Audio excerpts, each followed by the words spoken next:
الصلاة خير من النوم. اعوذ باللہ من الشیطان الرجیم. بسم اللہ الرحمن الرحیم. السلام علیکم ورحمۃ اللہ وبرکاتہ. میرے آقا دو جہاں صلی اللہ علیہ وآلہ وسلم نے ارشاد فرمایا، اگر غربت ختم کرنا چاہتے ہو، حج کے بعد حج کرو، عمرے کے بعد عمرے کرو. لیکن میرے عزیز بھائیوں، بہنوں اور بچوں، اس میں ایک بات مزید میں آپ کو واضح کر دیتا ہوں. اس کا ہرگز یہ مطلب نہیں ہے کہ حج ہی کرتے رہو. اگر آپ کے معاشرے میں، آپ کے پڑوس میں، آپ کے رشتہ داروں میں، عزیز و اقارب میں کچھ ایسے لوگ بھی ہیں جو مفلس ہیں اور غربت کی چکی میں پس رہے ہیں، اور آپ حج کر رہے ہیں اور آپ کو ان کا خیال نہیں ہے، ایسا نہیں. اگر آپ غریبوں کی خدمت بھی کر سکتے ہیں اور حج بھی کر سکتے ہیں تو پھر آپ حج کا سلسلہ جاری رکھیں. لیکن اس کا ہرگز یہ مطلب نہیں ہے کہ آپ کے پڑوس میں اگر کوئی غریب مر رہا ہے اور آپ حج پہ چلے جاتے ہیں اور اس کی خدمت نہیں کرتے. حضرت ربی بن سلیمان رضی اللہ عنہ اللہ کے ایک ولی گزرے ہیں. ان کا ایک انتہائی پیارا واقعہ ہے، وہ میں آپ کو بیان کرتا ہوں. حضرت ربی بن سلیمان رضی اللہ عنہ فرماتے ہیں، میں حج کے لیے جا رہا تھا اور میرا بھائی بھی میرے ساتھ تھا. میں اپنے بھائی کے ساتھ حج کے سفر پر رواں تھا. ہمارا کارواں کوفہ میں پہنچا. جب ہم کوفہ میں پہنچتے ہیں تو میں دیکھتا ہوں سامان سفر خریدنے کے لیے میں بازار میں جاتا ہوں تو وہاں پہ میں نے ایک عجیب و غریب منظر دیکھا. وہاں پہ میں نے ایک مردہ خچر کو دیکھا اور اس کے قریب ایک عورت تھی. عورت کے ہاتھ میں چاقو تھا. وہ اس چاقو سے اس خچر کا گوشت کاٹ کر اپنی تھیلی میں ڈال رہی تھی. تو وہ کہنے لگے، میں حیران ہو گیا کہ یہ مردار کا گوشت کاٹ کے تھیلی میں کیوں رکھ رہی ہے. آپ فرمانے لگے کہ میں نے اس کا تعاقب کیا. میں نے سوچا کہ یہ کہیں مردار کا گوشت کھانا اسلام میں حرام ہے تو کہیں یہ گوشت کسی کو بیچ نہ دے یا کہیں کسی کو کھلا نہ دے. حضرت ربی بن سلیمان رضی اللہ عنہ فرماتے ہیں، میں اس عورت کے پیچھے تعاقب میں ہو لیا. میں اس کے پیچھے چلتا رہا. میں نے دیکھا کہ وہ عورت ایک بڑے گھر کے سامنے پہنچتی ہے. اس کا دروازہ بہت طویل اور بلند تھا. اس عورت نے دروازے پر دستک دی تو اندر سے آواز آئی، کون ہے؟ تو حضرت ربی بن سلیمان رضی اللہ عنہ فرماتے ہیں کہ اس عورت نے جواب دیا کہ میں ہی ہوں، مصیبت کی ماری بدحال، دروازہ کھولو. تو وہ کہنے لگے، جب اندر سے دروازہ کھولا گیا تو دیکھا کہ اندر 4 لڑکیاں تھیں. وہ عورت اندر گئی. جب وہ عورت اندر جاتی ہے اور ان لڑکیوں کو وہ تھیلی پکڑاتی ہے، مردار کا گوشت دیتی ہے اور کہتی ہے، اس کو پکا کے کھا لو، اللہ ہماری حقیقت کو جانتا ہے. حضرت ربی بن سلیمان رضی اللہ عنہ کہتے ہیں کہ جب میں نے یہ منظر دیکھا میں پریشان ہو گیا. میں نے کہا، یہ تو مردار ہے اور مردار کھانا اسلام میں قطعاً حرام ہے، اور یہ اپنی بیٹیوں کو مردار کیوں کھلا رہی ہے؟ تو وہ کہنے لگے، میں نے فوراً کہا، اے اللہ کی بندی، کیا تو نہیں جانتی کہ یہ کھانا ناجائز ہے، یہ کھانا حرام ہے؟ تو وہ عورت کہنے لگی کہ تم کون ہو؟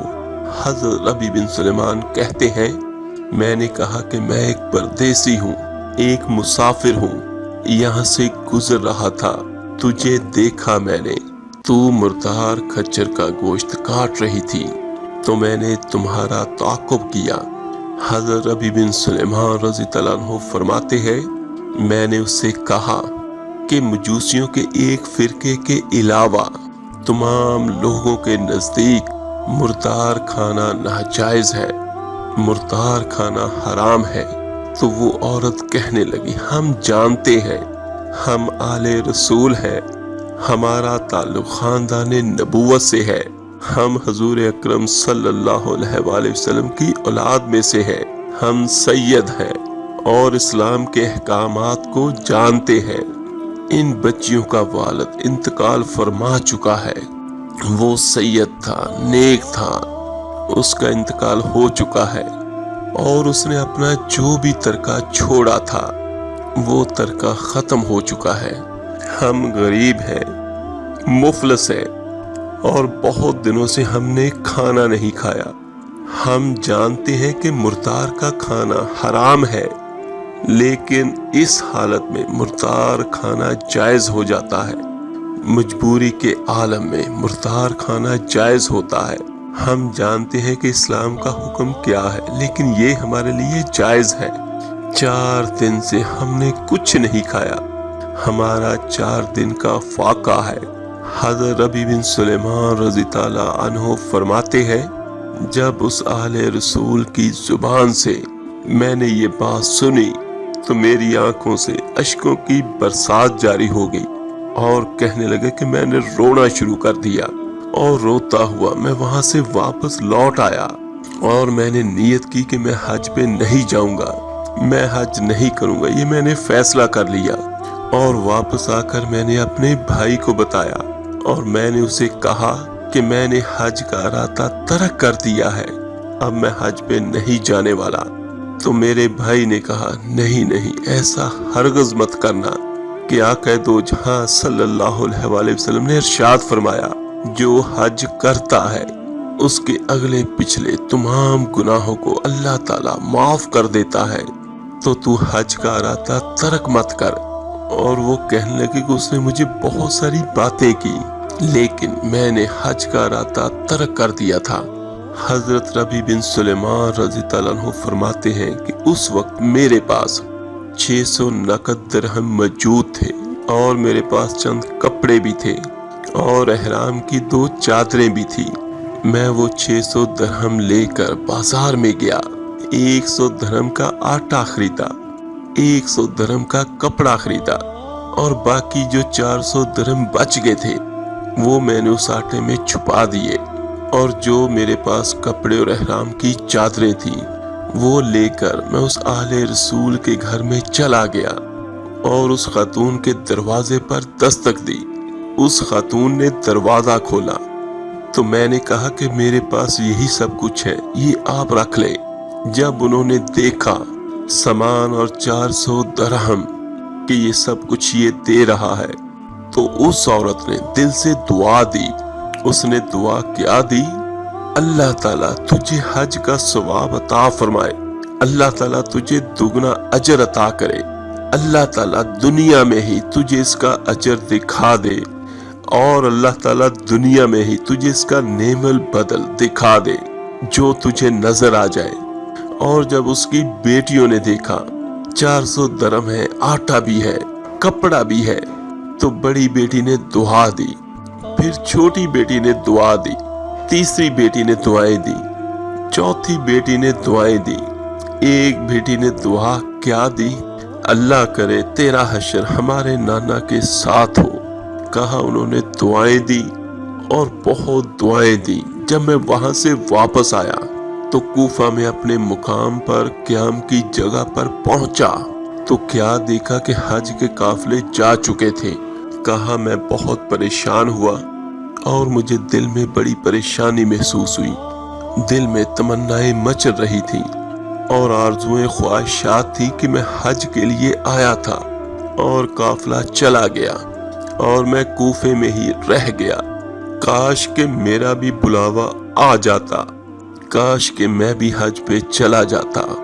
اور کہنے لگے کہ میں وہیں پہ انتظار کرتا رہا یہاں تک کہ حج کے قافلے جو حج کے لیے روانہ ہوئے تھے وہ قافلے واپس آنا شروع ہو گئے، کاروان حج واپس آنا شروع ہو گئے۔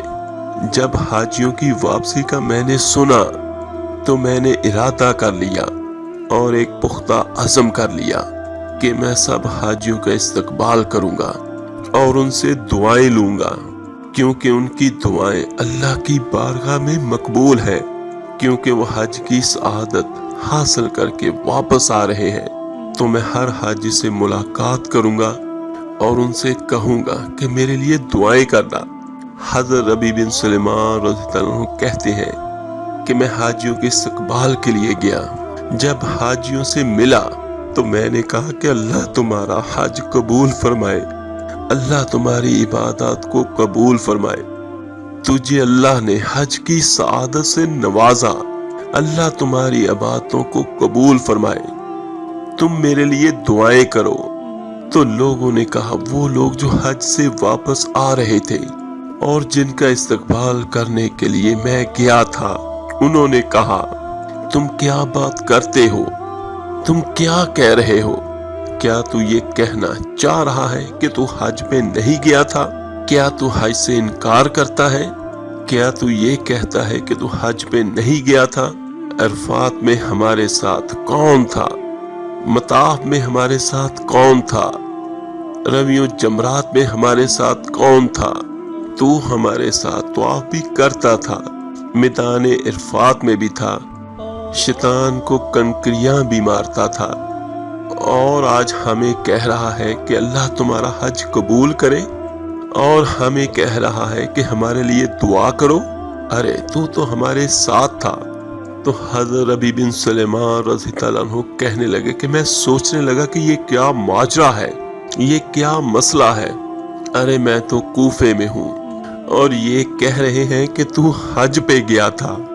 تو وہ کہنے لگے، اتنے میں دیکھتا ہوں کہ میرے شہر، میرے علاقے کے لوگ بھی واپس آ رہے ہیں، تو میں نے کہا چلو ان سے ملاقات کرتا ہوں، اور میں ان کے پاس گیا اور انہیں کہنے لگا کہ میرے لیے دعا کرو، اللہ نے تمہارا حج قبول کیا ہے، میں تمہارے لیے دعا کرتا ہوں اور تم میرے لیے دعا کرو، اللہ تمہاری عبادتوں کو قبول فرمائے۔ تو وہ کہنے لگے کہ یہ تمہاری کیا کہہ رہے ہو؟ کیا تو ہمارے ساتھ نہیں تھا؟ طواف کے وقت تو ہمارے ساتھ تھا، عرفات کے میدان میں تو ہمارے ساتھ تھا، اور عبادت میں تو ہمارے ساتھ تھا، مینا میں تو ہمارے ساتھ تھا۔ تو وہ کہنے لگے کہ میں نے کہا میں تو کوفے میں ہی رہ گیا تھا، میں کہاں آپ لوگوں کے ساتھ تھا۔ اور وہ کہنے لگے کہ میں حیران و پریشان کہ اچانک ایک صاحب میرے سامنے آتے ہیں اور وہ کہنے لگے کہ تو یہ کہتا ہے تو حج پہ نہیں تھا؟ ارے یہ تھیلی دیکھ۔ جب مسجد نبوی شریف میں جب ہم آقا دو جہاں صلی اللہ علیہ وآلہ وسلم کی خدمت میں سلام عرض کر رہے تھے، اور سلام عرض کرنے کے بعد باب جبریل سے جب ہم باہر نکلے تو بھیڑ بہت زیادہ تھی، اس وقت تو نے مجھے یہ تھیلی دی تھی، یہ تھیلی تمہاری امانت ہے، اسے واپس لے لو۔ تو وہ کہنے لگے میں حیران پریشان۔ ربی بن سلیمان رضی اللہ عنہ کہنے لگے کہ میں سوچنے لگا کہ یہ لوگ کیا کہہ رہے ہیں۔ میں نے تھیلی دیکھی تو کیا دیکھتا ہوں کہ اس تھیلی پہ لکھا تھا، جو ہمارے ساتھ کاروبار کرتا ہے وہ نفع اٹھاتا ہے، جو ہمارے ساتھ معاملہ کرتا ہے وہ نفع اٹھاتا ہے۔ تو کہنے لگے کہ میں حیران پریشان، اور کہنے لگے کہ میں نے اس تھیلی کو ساری زندگی میں کبھی دیکھا بھی نہیں تھا۔ تو کہنے لگے میں نے تھیلی کو دیکھا حیران ہو گیا، اور تھیلی لے کر میں واپس گھر آ گیا، جہاں پہ ان کا قیام تھا وہاں پہ واپس آیا، عشاء کی نماز ادا کی، کچھ وظائف تھے وہ وظائف میں نے پڑھے، اور پڑھنے کے بعد میں سونے کے لیے لیٹ گیا۔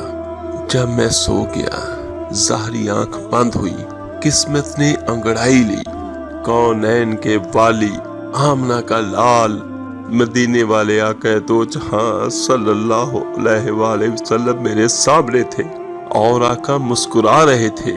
تو وہ کہنے لگے کہ میں نے سلام عرض کیا، تو آقا دو جہاں صلی اللہ علیہ وآلہ وسلم نے جواب دیا، اور وہ کہنے لگے کہ میں نے آقا دو جہاں صلی اللہ علیہ وآلہ وسلم کی دست بوسی کا شرف حاصل کیا۔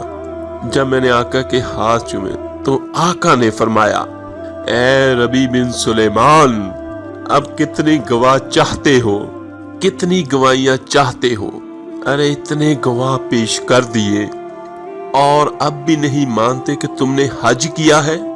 اور کتنی گواہیاں چاہتا ہے، اور تو یہ کہتا ہے کہ تو نے حج نہیں کیا؟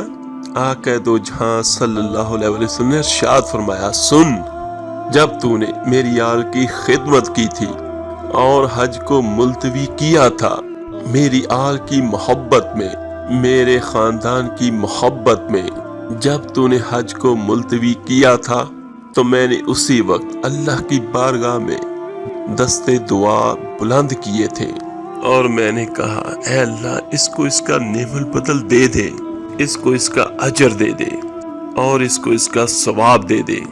اور وہ فرمانے لگے کہ میں نے دعا کی تھی۔ میرے آقا دو جہاں صلی اللہ علیہ وسلم نے ارشاد فرمایا میں نے دعا کی تھی، اللہ کی بارگاہ میں التجا کی تھی، اے اللہ اسے نعم البدل عطا فرما دے۔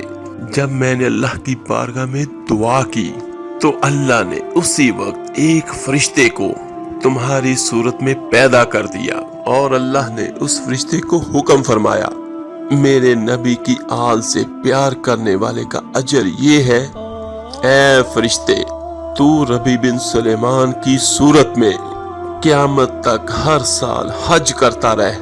اور میرے آقا دو جہاں صلی اللہ علیہ وآلہ وسلم نے ارشاد فرمایا اور وہ جو 600 درہم تو نے دیے تھے اللہ نے اس کا متبادل دوگنا کر کے تمہیں دے دیا۔ تو نے 600 درہم دیے تھے تو اللہ نے اس کے عوض تمہیں 600 سونے کی اشرفیاں دے دی، اس کو 600 سونے کی اشرفیوں میں بدل دیا ہے۔ اور میرے آقا دو جہاں صلی اللہ علیہ وآلہ وسلم نے ارشاد فرمایا تو اپنی آنکھیں ٹھنڈی کر، تو وہ کہتے ہیں کہ میں خواب میں دیکھتا ہوں کہ نبی دو جہاں صلی اللہ علیہ وآلہ وسلم کا آخری جملہ کیا تھا، کہ مدینے کے تاجدار کا آخری جملہ کیا تھا۔ آقا نے فرمایا جو ہم سے کاروبار کرتا ہے وہ نفع اٹھاتا ہے، جو ہم سے معاملہ کرتا ہے وہ نفع اٹھاتا ہے۔ کہ آقا یاد دلا رہے ہیں کہ اس تھیلی کو نہ بھولنا۔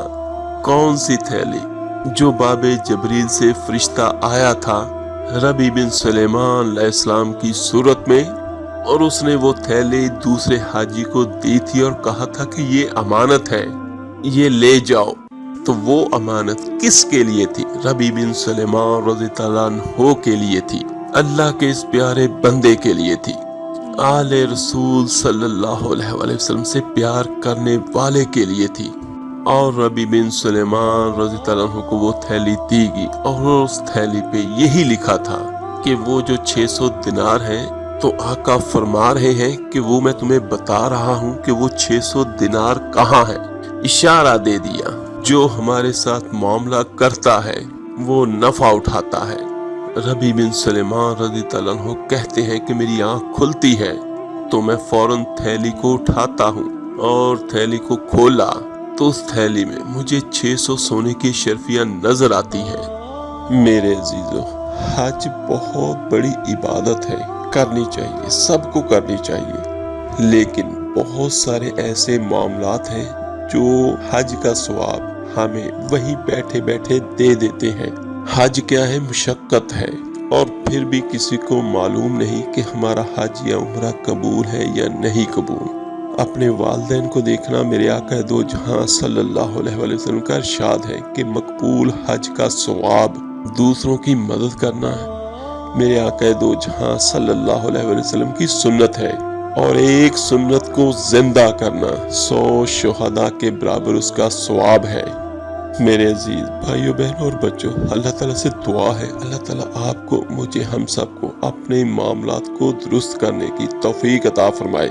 آپ میرے لیے دعا کیجیے گا، میں انشاءاللہ آپ کے لیے دعا کروں گا۔ اس ویڈیو کو لائک، سبسکرائب اور شیئر ضرور کیجیے گا۔ ہو سکتا ہے آپ کے ایک شیئر کرنے سے یہ بات کسی کے دل پر اثر انداز ہو جائے، اس کی اور اس کے ساتھ ہماری بھی نجات کا ذریعہ بن جائے۔ ملتے ہیں جلد انشاءاللہ تعالیٰ ایک نئے وظیفے اور عمل کے ساتھ۔ اپنا بہت بہت خیال رکھیے گا۔ اللہ حافظ۔